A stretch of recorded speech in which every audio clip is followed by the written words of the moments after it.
Joining us now is independent journalist Ken Klippenstein. He's famous now for publishing the Luigi Mangione Manifesto. Let's go ahead and put it up there on the screen on his Substack, the only journalist to actually do so. So yesterday, Counterpoints did a good job of breaking the manifesto down. So maybe, Ken, we can get into the decision of your decision to publish this manifesto and also what you discovered about the mainstream media and why they decided not to publish it.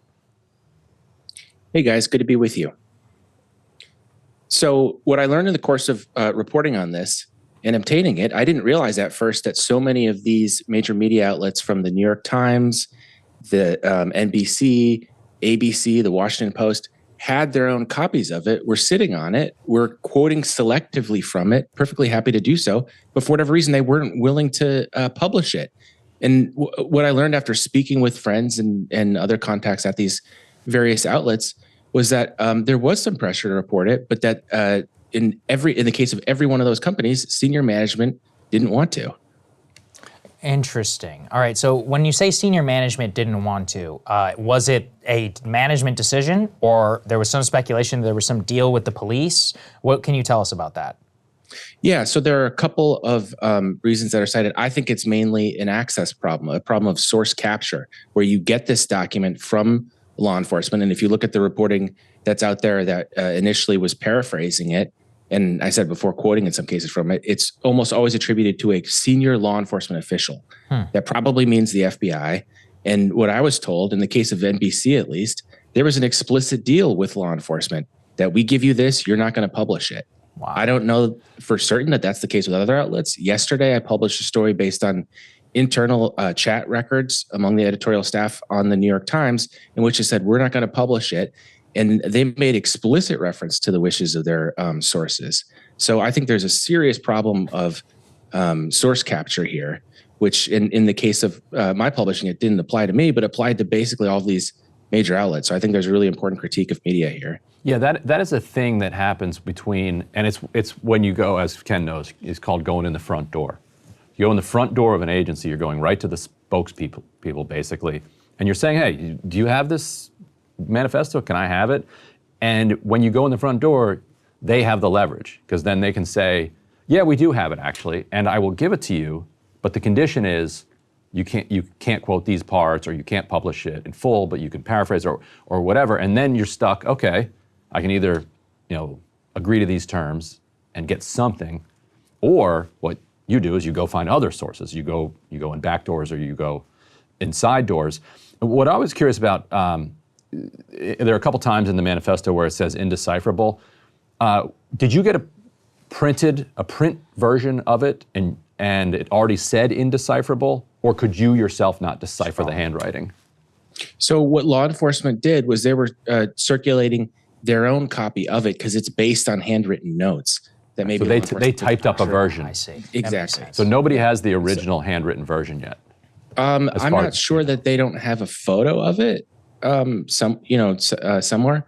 But what was interesting about it was when law enforcement circulated this, it wasn't just the kind of senior national security reporters. It ended up being shared with a bunch of people at these outlets, which I think undermines their whole argument that, if people see this thing suddenly, like the Manchurian Candidate, there's going to be an activation. It's an activation word that's just going to turn everyone into homicidal maniacs. Somehow that doesn't apply to the media or their friends that they were sharing this stuff with. Because I had heard that there were people not at all related to law enforcement or the story or national security that were just socially like, oh, hey, check this out. You want this? And it's just the public. It's just the general public that can't see it. The media was all sharing it with each other. So what I'm curious with here then, Ken, is I know that you had some reporting about inside the New York Times, also about them not publishing a photo of Luigi Mangione. Can you tell us what's up with that? Yeah, so I got internal chat records of their editorial decision making. They had they had a directive from senior management that was sent out to the reporter saying, "Hey, let's quote dial down our use of photos of this guy, not use a picture of his face." In the statement I quoted in the story, it said something like, "We're not sure about the ongoing newsworthiness of this," or something. And then the next morning, they have a picture of him being marched to his arraignment. And it's just his back. It's just like it was comical. And it was like, it's so childish. And I know that people at times are frustrated about this because, again, something I want to stress. When I critique the, major media, these are not monoliths. There are good people in them that do good work and that don't agree with, the dictates of senior management. But in this case, that's what the Times said. And I think it relates to the exact same thing we were talking about a moment ago, which is source capture. Yes. Law enforcement doesn't like that. They want to control the narrative. And look at how they've quoted from this story and used it to paint a certain picture of this guy. I can give you CNN had a segment where they were like, yep, the manifesto, it gives you a really clear idea that this guy is nuts. He's got some really serious psychiatric issues. And then we're not going to tell you how we know that. And we're not going to give you a passage that illustrates that, but just trust us. That's what it shows. And so it's very beneficial to law enforcement to be able to construct their own narrative and shape the public consciousness around what exactly happened when they don't give them the underlying documents. And that's the case now with the photograph too, because I think there are kind of two arguments made in tandem. One being that, like I said before, the activation code is going to cause the public to become violent, which to me is just like the 90s debate about violent video games causing shootings. I don't find it very compelling. But you have to wonder if they even believe that, because in those same chats, well, that might be the pretext. We care so much about public safety or whatever, which I think is problematic in itself. The reality is that they also have relationships with their sources in law enforcement that have their own wishes, who they don't want to alienate. To me, so those are kind of the two reasons that I saw. It seems really paternalistic. In the age of Twitter, in an election where everybody was online, this idea that they can control whether people see this guy's photo or not, go on social media. It's everywhere. It's all over Twitter. You can go check his own profile. Who are we to tell you what not to check or whatever? Sure, we'll show you a photo of the guy. This is the photo that he put out there, right? This is now, maybe there's a bigger conversation about glorifying killers or not, but Ken, you and I have been here long enough to know that there are plenty of terrorists and other people who've been front page on the New York Times. So what's up with this? Now it's all about being selective. Yeah, exactly. And it just speaks to the ludicrous self-egoism that these major outlets have, that they think that, we didn't use the photo. Everybody, time to go home. Yeah. We don't know what he looks like anyway. It's like, guys, the Times hasn't had that kind of power in decades, you're not that important, man. And what's interesting about that decision is that the Times in recent years has become, and especially their editors, have become increasingly obsessed about traffic numbers. In a way that they didn't used to be. It used to be everybody in the snake pit was fighting over getting on A1. Now it's about the push alert and traffic numbers.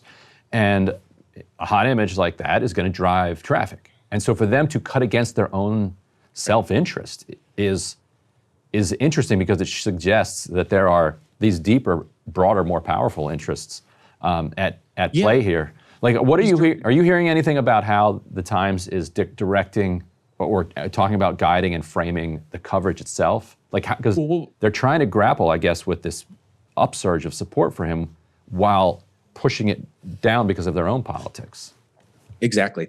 And I want to stress that directive came from the top. So it was a senior editor, and he was saying, hey, we just got I don't remember exactly what the exact words were, but we just got this from upstairs.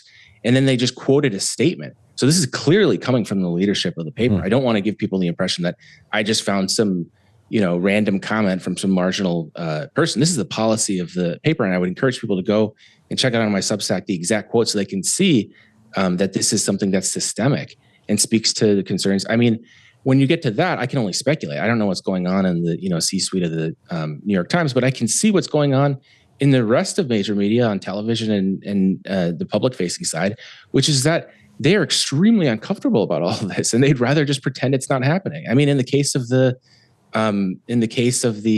manifesto that I published, very shortly after the Daily Beast confirmed its authenticity based on their own law enforcement sources, as did a couple of other websites, none of the major media has said a word about it. And when I try to get them on the record to even just try to be responsible, like, here's their side of the story, here's why they said that they don't want to publish it, they wouldn't even respond. Not one. I contacted 4 major media outlets. Wow. I didn't get a single response. They won't even articulate a reason for why you're not allowed to see this. The Times published the entire Unabomber manifesto. Yeah. Well, I guess they're probably a little bit theoretically stung.